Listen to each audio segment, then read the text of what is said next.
Na východe Slovenska stavajú významnú dopravnú stavbu. Ovplyvniť môže každodenný život obyvateľov v Michalovciach.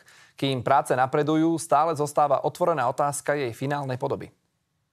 Na podchode po podkolejisko na železničnej stanici v Michalovciach sa už pracuje. Tunajšia samospráva žiada, aby nekončil medzi kolejami, ale až za nimi. Podchod by tak neslúžil len cestujúcim, ale aj ľuďom, ktorí by sa chceli dostať popod kolejnice na druhú stranu, kde je priemyselná zóna. Chodili zamestnanci cez koľaje a to bolo nebezpečné. Koľkokrát vidím, jak chodci chodia cez koleje. A je to riskantné. Myslím, že by to urýchlilo presun, by to odľahčilo tú dopravu cez nadjazd, takže určite áno, ja som za podchod alebo nadchod, to je jedno aké riešenie, ale myslím si, že by to bolo dobre. Prínos by bol obrovský, keďže v tejto časti mesta pracujú stovky ľudí, ktorí tu dochádzajú za prácou aj z okolitých miest a obcí. Podchod stavajú v rámci elektrifikácie trate medzi Bánovcami nad Ondavou a Humenným.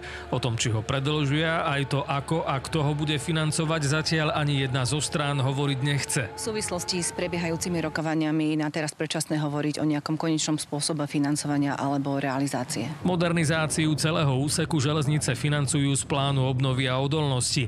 Stáť bude viac ako 200 miliónov eur. Celú stavbu majú dokončiť do 30. júla. Z Michaloviec Vladimír Bučko, televízia Markíza.